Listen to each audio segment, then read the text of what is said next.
Welcome back student स्वागत करुच्ची Bharti classes को मु आपण मानकर सागर सर नवम श्रेणी पिला मानकर इतिहास बहिर प्रथम अध्याय प्रथम पाठ जार नाम हूँ एशिया और आफ्रिकार उपनिवेशवाद। यही विषय जहाँ भी बहिर अभ्यास प्रश्न अच्छी ताहारी क्वेश्चन आंसर ये वीडियो माध्यम आम आलोचना करवा। तो वीडियोटी को शेष पर्यंत निहाती भाव में देखिए। जदि चैनल को सब्सक्राइब करना ही चैनल को सब्सक्राइब करनी निज भल सांग मान सहित ये वीडियो को बहुत मात्रा में शेयर करनी। तो चलतु आ विलंब न करके सीधा सड़क अभ्यास प्रश्न जो प्रथम प्रश्न अच्छे से आलोचना करवा। ये गोटे वीडियो माध्यम सबतक क्वेश्चन आलोचना करी। आशा करडियोटी को शेष पर्यंत जोड़ी रही। प्रथम प्रश्न कौन पचार प्रत्येक प्रश्नर उत्तर 60 गोटी शब्द मध्य लिख। तो यहाँ आपर लंग क्वेश्चन आसीज बहिर प्रश्न ही आलोचना करुच्ची। उपनिवेश स्थापन पर शिल्प विप्लव किपरि सहायक होता ना प्रथमे इंग्लैंड रे शिल्प विप्लव होइथिबारु एठारे नूतन यंत्र उद्भावन होगा फल कल कारखाना मानकरे अल्प श्रम सम विनिमय द्रव्य मानकर उत्पादन वृद्धि पाइला। निज देशर चाहिदा ठारे उत्पादित द्रव्यर परिमाण अधिक है। विप्लव माने कौन गोटे परिवर्तन। शिल्प विप्लव माने कौन शिल्प रे परिवर्तन कौन परिवर्तन है ना नूतन धरणर यंत्र उद्भावन है। ता माने कौन हम से शिल्प क्षेत्र में बहुत डेभलप है। तो यहाँ कौटी होता ना इंग्लैंड रे सर्वप्रथमे होता। स्वल्प मजूरी जो अधिकांश लोकंकर क्रय करिवार क्षमता दुर्बल थिबारु उत्पादित द्रव्यर विक्रय ପାଇଁ देश बाहर बजार आवश्यकता पड़िला।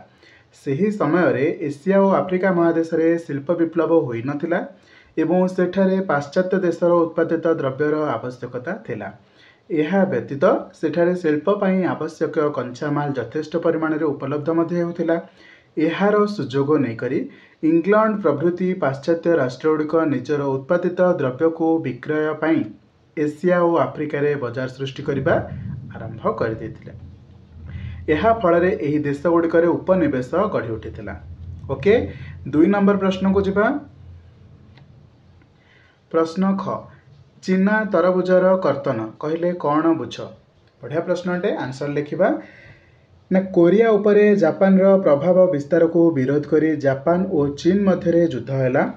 युद्ध रे चीन परास्त हो जापान को क्षतिपूरण बाबद रे फर्मोजा और अन्यान्य द्वीप समर्पण करने सह 150 लाख डॉलर क्षतिपूरण देवाक बाध्य होता। पुणी कौन होता देखंतु यही क्षतिपूरण देवाई चीन जर्मनी रूसिया फ्रांस और इंग्लैंड निकट में साहाय्य भिक्षा करथिला। किए ना चीन यही 4टी देशों ठारू साहाय्य भिक्षा मागिथिला। यही देशगुड़िक चीन को साहाय्य देवा आड़े प्रलोभन रे लोभ अर्थरे यार विभिन्न अंश को बांटी नहीं। जर्मनी कियाचाओ उपसागर एवं सांटुंग और होयांग हो उपत्यका से ही भाव में रूसिया मांचुरिया रेलपथ निर्माण सह लियाओतुंग उपद्वीप सेमती फ्रांस कांगचाओ उपसागर सह चीन 3टी दाक्षिणात्य प्रदेश एवं इंग्लैंड यांगसी उपत्यका और वी इत्यादि अंचल में प्रभाव विस्तार कले। चीन यही विभाजन को जेहेतु चीन को 4टा राष्ट्र जर्मनी रूसिया फ्रांस इंग्लैंड ये 4टी राष्ट्र विभाजन करके नेले यही विभाजन को चीना तरबुज कर्तन भाव में वर्णना करा जायछि बा cutting of the Chinese melon बोली मध्य जाना जाउछि। ओके एबे परवर्ती प्रश्न को जिबा। ग प्रश्न दक्षिण आफ्रिका किपरि इंग्रेज शासनाधीन हैला। देखंतु आंसर लिखिबा 1870 मसीह सेसिल रोड्स नामक जड़े इंग्रेज अर्थान्वेषी व्यक्ति दक्षिण आफ्रिकार हीरा और सुना खनन करी अत्यंत धनी होते। यही नाटा को भल मन रख सेसिल रोड्स से किए ना 1870 मसीह सेसिल रोड्स नामक जड़े इंग्रेज अर्थान्वेषी व्यक्ति जी अर्थ को अन्वेषण करती विभिन्न पदार्थ हो सुनारे हो रूपारे हो खनिज द्रव्य हो ये भाव में अर्थ अन्वेषण करती कि ये जिनसा बिकिले केते टंका हम ये जिनसा मुझे कौटू पाइबी ये सब को कहुए अर्थान्वेषी। तो इंग्रेजर अर्थान्वेषी व्यक्ति दक्षिण आफ्रिकार हीरा और सुना खनि खोलिबा पर अत्यंत धनी हो जाते एवं एक आफ्रिका उपनिवेश को निज नामानुसार रोडेसिया मध्य रखी। आफ्रिकार एक उपनिवेश को रोडेसिया तांको ना अनुसार सुसिल रोड्स का ना अनुसार रखा जायतिला। कालक्रमे इंग्रेज माने रोडेसिया बेचुआना लैंड स्वाजीलैंड और बसुतलैंड अधिकार कले। यार किछि दिन पर दक्षिण अफ्रिका यूनियन गठित है से केप नाटाल ट्रांसवाल और ऑरेंज रिवर कॉलोनी अंतर्भुक्त है। बोएर इंग्रेज और अन्य केतेक यूरोपीय प्रवासी को नहीं दक्षिण अफ्रिकार यूनियन संख्यालघु श्वेतांग द्वारा शासित है। एहीपरि दक्षिण अफ्रिका इंग्रेज शासनाधीन है। परवर्ती काल में यह एक साधारणतंत्र राष्ट्र भाव में घोषित है। ओके, नेक्स्ट क्वेश्चन, उपनिवेशवाद फल उपनिवेश मानकरे शिल्प और कृषि किपरि प्रभाव होइतिला? उपनिवेशवाद फल उपनिवेश गुड़िकर शिल्प और कृषि निम्न मते प्रभावित होइतिला। जेमिति कि उपनिवेश गुड़िकर प्राकृतिक संपद साम्राज्यवादी राष्ट्रंक नियंत्रणाधीन है। उपनिवेशवाद गुड़िकर शिल्पायन को निरुत्साहित करागला एवं केवल साम्राज्यवादी राष्ट्रंक कंपानीर हितपाई आवश्यक होता द्रव्यर उत्पादन पर शिल्प प्रतिष्ठा करागला। सेहीपरि उपनिवेश गुड़िकर साम्राज्यवादी देशगुड़िकर शिल्पपाई हेउथिबा आवश्यकता को मेंटाइबा पाई कृषि प्रणाली रे परिवर्तन हैला। यह छड़ा केतेक देश रे केवल गोटिए बा दुईटी द्रव्य उत्पादन करागला। क्यूबारे चीनी उत्पादन यार एक उदाहरण अटे। फलतः उपनिवेशवाद जोगु उपनिवेशर कृषि और शिल्प प्रभावित है एवं अर्थनीति विपर्यस्त हो पड़ा। क्लियर अच्छी? इपे 2 नंबर प्रश्न को चलतु। प्रत्येक प्रश्न उत्तर 20 गोटी शब्द मध्य लिख। यहाँ आपको 2 मार्किया 3 मार्किया क्वेश्चन बनब। उपनिवेशवाद कौन और यार मुख्य लक्ष्य कौन अटे? उपनिवेश कहले विदेशस्थ आवास को बुझाई थाए। सपोज इंग्लैंड माने आसिले इंडिया को, इंडिया कौन से एक जगार गोटे घर करके रहिले जोठी से माने तांकर कौन कंपनी प्रतिष्ठा करेंगे किंबा कौन सी जिनस को परिवहन करेंगे। से जो गोटे जगार रहिले आसिक स्थान अधिकार कले से जगह को कहते उपनिवेश। कौन सी अंचल प्रवासी मान बसति स्थापन को एक सत्ताधिकार राज्य मनकर मातृ देशर लाभपाई कार्य लगाइबा को उपनिवेशवाद कहुए। वाणिज्य व्यवसायर उन्नति, आर्थिक समृद्धि, साम्राज्य विस्तार और धर्म प्रचार उपनिवेशवादर मुख्य लक्ष्य थिला। क्लियर अच्छी? उपनिवेशवाद माने कौन जानिल? यार मुख्य लक्ष्य कौन जानिल? यहाँ माने गोटे प्रवासी देश माने कौन सी देशर लोक जितेबाला आम देश आसिकी आम देशर लोक कौन सी देश जाकि गोटे जगार रुहंती जोठी से माने वाणिज्य करें, परिवहन कार्य करें, से ही देशर कल्याण काम करें, सेटा को आम कही था उपनिवेश। यहाँ क्यों क्यों कार्य हुए? वाणिज्य व्यवसाय हुए, आर्थिक समृद्धि हुए, साम्राज्य विस्तार उद्देश्य है कि धर्म प्रचार उद्देश्य है, यही सब उद्देश्य रे ही उपनिवेशवाद होता है। युगुड़ाक हूँ तार मुख्य लक्ष्य। परवर्ती प्रश्न को जीवा। एशिया महादेश में उपलब्ध होता प्रधान लाभदायक सामग्री गुड़िक कौन कौन थिला? एशिया महादेश अंतर्गत भारत और अन्य केतोटी देश में अनेक लाभदायक सामग्री उपलब्ध होता। सेगुड़िक मध्य विभिन्न प्रकार मसला, चाहा, कार्पास वस्त्र, रेशम, सुना, मुक्ता, प्राकृतिक औषध, चीनामाटीर पात्र और इबोनी काठ आदि मुख्य थिला। बुझी होची? नेक्स्ट क्वेश्चन, एशिया और आफ्रिका महादेश में सैन्य बाहिनी रे कहीं लोकबल दुर्बल है ना? एशिया और आफ्रिकार लोक मैंने स्वल्प पारिश्रमिक पाइले यूरोपीय सैन्य बाहिनी रे जोग देबाकू बहु संख्यार पसंद करुथिले। विदेश में अवस्थित कलकारखाना काम करने को केतेक लोक चली जावा जोगु एशिया और आफ्रिका महादेशर सैन्य बाहिनी लोकबल दुर्बल हो गला। बुझीपार? नेक्स्ट क्वेश्चन, केउं कार्यटी सेमानंग नैतिक कर्तव्य बोली मनकर यूरोपीय माने उपनिवेश स्थापन करने को आग्रही हेले? एशिया और आफ्रिका महादेशर मूल अधिवासी माने अनुन्नत और अनग्रसर थिबारु सेमानंकु सभ्य और संस्कृति संपन्न कराइबा पई यूरोपीय माने चाहिथिले। सेमानंक देश में पाश्चात्य धर्म प्रचार करने सेमानंकर नैतिक कर्तव्य मनकर यूरोपीय माने उपनिवेश स्थापन करने को आग्रही हेले। नेक्स्ट क्वेश्चन बहुत इंपोर्टेंट, आपन एग्जाम रे मध्य पढ़िबार संभावना अच्छी। निज नोट खातार लिखला बेले मन रखिए, डिवाइस करेंगे क्वेश्चन। अफिम युद्ध पर इंग्लैंड चीन ठारू कौन पाइला? ना अफिम युद्ध पर इंग्लैंड चीन ठारू क्षतिपूरण पाइला और चीन इंग्रेज व्यवसायी दुईटी परिवर्ते 5टी बंदर खोलिला। हांगकांग द्वीप को मध्य चीन इंग्लैंड को हस्तांतर करिथिला। नेक्स्ट, केउं अंचल इंडो चीन भाव में परिचित एवं केउं देश इंडो चीन सर्वे सर्वा होइथिला? दक्षिण पूर्व एशियार लाओस, काम्बोडिया, वियतनाम अंचल इंडो चीन भाव में परिचित अटे। फ्रांस इंडो चीन रे निजर व्यवसाय प्रचार उद्यम रे सफल होई इंडो चीन रो सर्वे सर्वा होइतिला किए फ्रांस। ओके नेक्स्ट प्रथम विश्वयुद्ध रे तुर्की परास्त हेबा परे केउ अंचल गुड़िक ताठारू काढ़ी नि जाई इंग्लैंड और फ्रांस नियंत्रण रे रखागला।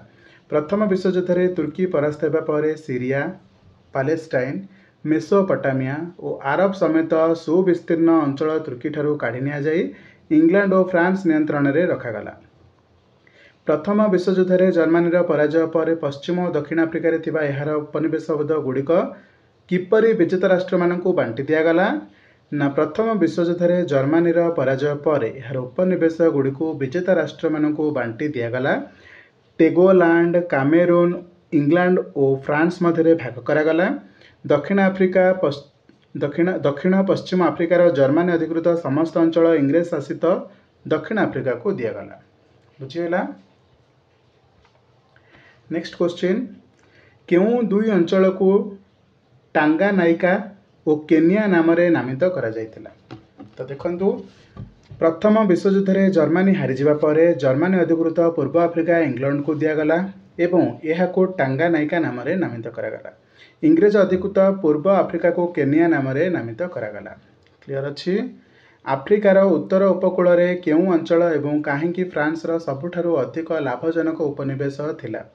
आफ्रिकार उत्तर उपकूल रे अवस्थित अल्जेरिया फ्रांस रो समस्त उपनिवेश मध्य सबुठारु अधिक लाभजनक थिला कारण यह फरासी उत्पादित सामग्री पाई विशाल बजार सृष्टि करथिला। बुझिला।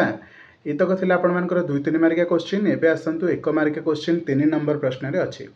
प्रत्येक प्रश्नर उत्तर गोटे वाक्य रे लेख। यूरोपीय राष्ट्र माने मुख्यतः केउं उद्देश्य रे एशिया और आफ्रिका आसीथिले ना यूरोपीय राष्ट्र माने मुख्यतः वाणिज्य व्यवसाय उद्देश्य रे एशिया और आफ्रिका को आसीथिले। द्वितीय प्रश्न यूरोपीय राष्ट्र माने काहेकि एशिया आफ्रिका देश गुड़िक सहजरे युद्ध रे परास्त कर पारथिले कारण एशिया आफ्रिका रे देश गुड़िक उन्नत धरणर युद्धास्त्र निर्माणर कौशल जଣା नथिबारु सेमानकु यूरोपीय राष्ट्र माने सहजरे युद्ध रे परास्त कर पारथिले।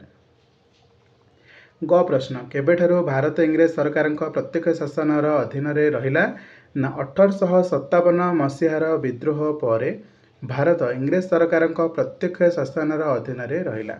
1875 मसीहा पर हॉलैंड इंडोनेशिया निकटस्थ केउं द्वीपपुंज उपरे नियंत्रण विस्तार कला ना 1875 मसीहा पर हॉलैंड इंडोनेशिया निकटस्थ मुलुका द्वीपपुंज उपरे निजर नियंत्रण विस्तार कला।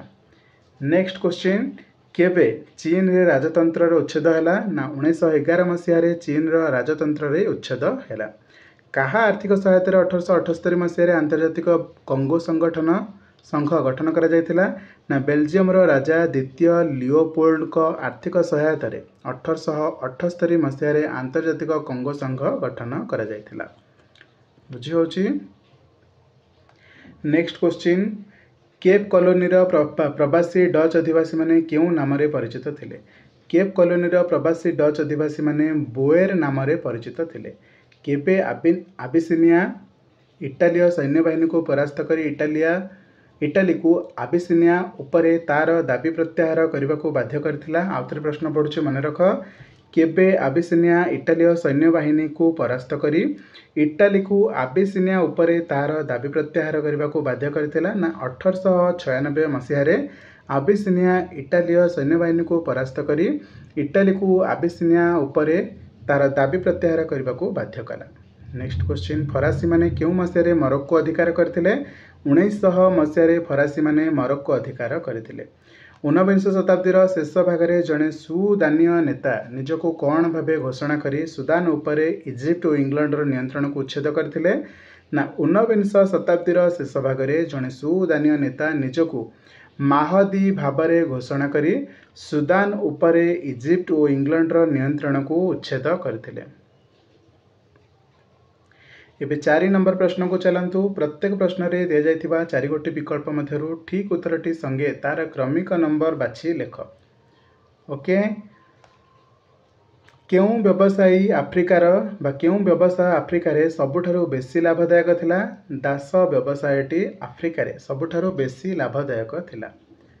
केउं मसीहा रे भास्को डा गामा भारत को जलपथ आविष्कार करथिले। एटा समस्तंकर मन रहि जाय। 1498 मसीह भास्को डा गामा भारत को जलपथ आविष्कार करथिले। केबे इंग्लैंड और चीन मध्य अफीम युद्ध होता यहाँ परीक्षा प्रायतः पड़ुछि 1839 मसीह इंग्लैंड और चीन मध्य अफीम युद्ध होता केउ मसीह बर्मा भारतर इंग्रेज साम्राज्य अंतर्भुक्त है 1886 मसीह बर्मा भारतर इंग्रेज साम्राज्य अंतर्भुक्त है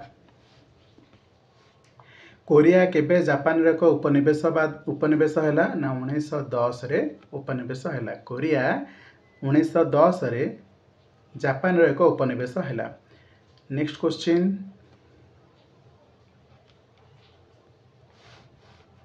केउ अंचल फरासी कंगो भाव में परिचित है ना कंगो नदीर उत्तर अंचल आउथरे मन रख कंगो नदीर उत्तर अंचल फरासी कंगो भाव में परिचित है किए एक आफ्रिकीय उपनिवेश को रोडेसिया नाम देते ना सेसिल रोड्स आफ्रिकीय उपनिवेश को रोडेसिया नाम देते ना अनुसार से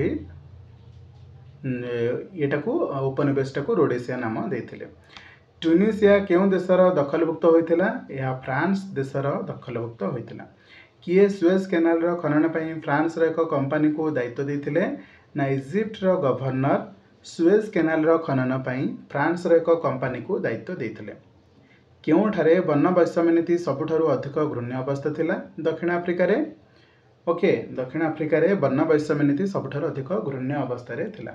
तो ये थिला आपण मानकर नवम श्रेणी बहिर प्रथम विषय जार नाम थिला प्रथम अध्यायर प्रथम पाठ जार नाम थिला एशिया और आफ्रिकार उपनिवेशवाद ए विषय अभ्यास प्रश्नोत्तर गोटे वीडियो भितर ही सबकिछि को कवर करछि आशा करछि आपण मानकु वीडियो भल लागिथिबो एंड बुझा मध्ये पड़िथिबो एथि अबुझा पाठ किछि नथिला बास मने रखिबा पाठ अछि जोटा आपनको बारंबार रिवाइज करबा द्वारा हे जिवो।